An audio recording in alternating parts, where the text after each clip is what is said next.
ஆண்டவராக இயேசு கிறிஸ்து நாமத்தினாலே இந்த நாளிலே உங்களுக்கு வாழ்த்துக்களை தெரிவித்துக் கொள்கிறேன். எப்படி இருக்கீங்க? சந்தோஷமாக இருக்கீங்களா? மகிழ்ச்சியாக இருக்கீங்களா? உங்களை சந்திக்கிறதுல மிகுந்த மகிழ்ச்சி அடைகிறேன்.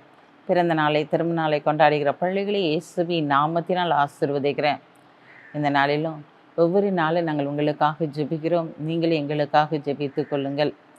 இந்த நாளிலே எங்களுடைய ஊழியத்தின் தேவைகள் சந்திக்கப்படும்படியாக ஜெபித்து கொள்ளுங்கள்.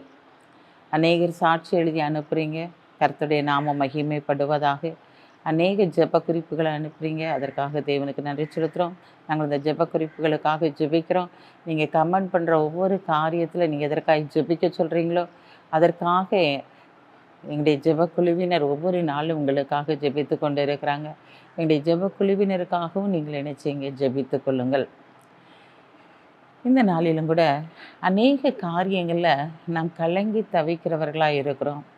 எல்லாம் முடிந்து போயிற்று, நீ எழும்பவே முடியாது, என்ன செய்வதென்று சொல்லியே எனக்கு தெரியவில்லை, ஏன் தான் என்னுடைய வாழ்க்கையில் இப்படிப்பட்ட காரியங்கள் நடக்கிறதோ என்று சொல்லி நீங்கள் கலங்கி தவிக்கிறவர்களாய் காணப்படலாம்.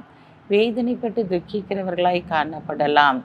ஆண்டவர் இன்றைக்கு உங்களை பார்த்து தான் சொல்லுகிறார், நீ கலங்குகிற காரியங்கள் அனைத்தும் நன்மையாய் முடியப் போகிறது. எந்த காரியத்தை குறித்து நீ கலங்கி கொண்டிருக்கிறாயோ அந்த காரியம் நன்மையாய் முடியும்படியாக தேவன் இந்த நாளிலே கடந்து வந்திருக்கிறார். பயப்படாதீங்க. வாசிக்கிறேன் கேளுங்க. மார்க் 5ஆம் அதிகாரம் 41ஆம் வசனம். பிள்ளையின் கையை பிடித்து தலித்தாகுமே என்றார். அதற்கு சிறு பெண்ணே எழுந்திரு என்று உனக்கு சொல்லுகிறேன் என்று அர்த்தமாம். தலித்தாகுமே அப்படின்னு சொல்லி ஆண்டவர் அங்கு சொல்லுகிறதை பார்க்கிறோம். சிறு பெண்ணே எழுந்திரு அப்படின்னு சொல்லி ஆண்டவர் சொன்ன உடனே அந்த குழந்தை எழுந்ததை பார்க்கிறோம். ஆம் பிரியமானவர்களே, அந்த இடத்துல நீங்கள் வாசிக்கும்போது அவன் ஆண்டவரை கூப்பிட்டு கொண்டு கடந்து வருகிறான்.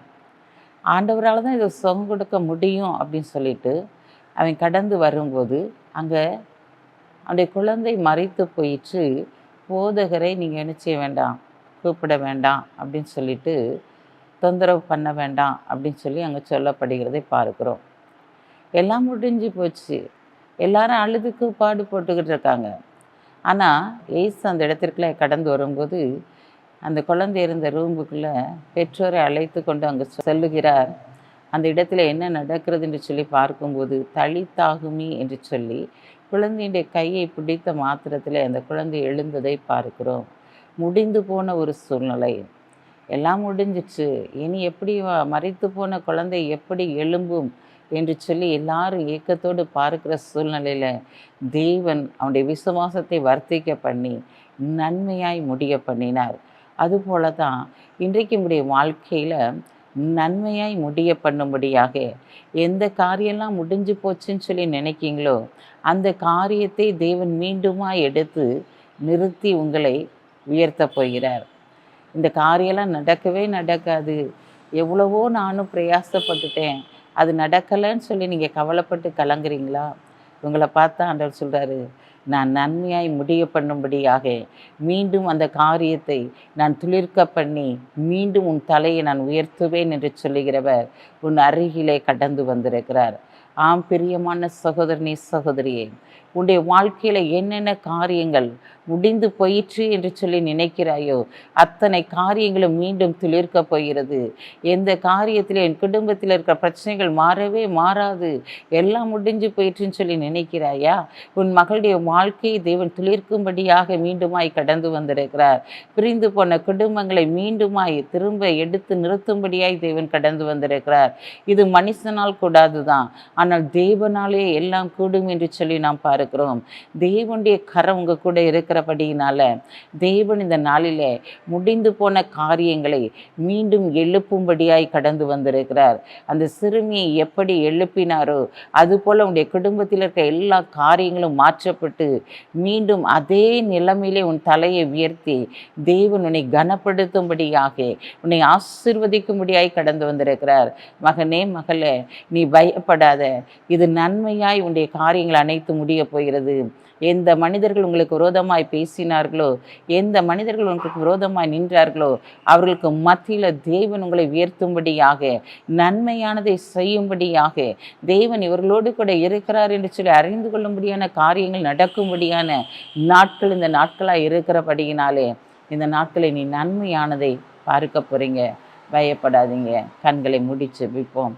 அன்புள்ள ஆண்டவரே, இந்த நாளுக்காக உமக்கு நன்றி செலுத்துறையா. இந்த நாளில் உம்முடைய பிரசன்னத்தின் ஆளுகையினால், உடைய அன்பின் ஆளுகையினால் ஆண்டவரே உடைய பிள்ளைகளை நிரப்புங்க ஆண்டவரே. எந்த காரியத்தை எல்லாம் முடிந்து போயிற்று என்று சொல்லி உடைய பிள்ளைகள் துக்கத்தோடு இருக்கிறார்களோ, அந்த காரியத்தை மீண்டுமாய் நீர் செயல்படுத்தி அவர்களை அதிசயப்பட்டு பூரிக்கு விதமான காரியங்களை செய்து அவளை உயர்த்தும்படியாய் ஜெபிக்கிறேன் சப்பா. வியாதியின் படுக்கையில் எல்லாம் முடிந்து போயிற்று என்று சொல்லி நினைக்கிறவர்கள் அநேகர் உண்டு ஆண்டவரே. அவர்களே இந்த நாளிலே ஆண்டவரை எழும்பி நிறுக்க பண்ணி ஆண்டவரை சாட்சியை நிறுத்தப்படுற தயவுக்காக உமக்கு நன்றி செலுத்துகிற ஆண்டவரே. இந்த நாளிலே பிறந்த நாளை திரும்ப நாளை கொண்டாடுகிற பிள்ளைகளை இயேசுவின் நாமத்தினால் ஆசீர்வதித்து ஜெபிக்கிறேன் இயேசப்பா. இந்த நல்ல பிரியமானவனை உன் ஆத்துமா வாழ்வது போல நீ எல்லாவற்றிலும் வாழ்ந்து சுகமாயிரு என்று சொன்ன வார்த்தையின்படி உடைய பிள்ளைகளை ஆசீர்வதித்து கனப்படுத்துங்க. இயேசுவின் நாமத்தில் ஜெபிக்கிற நல்ல பிதாவே, ஆமென்.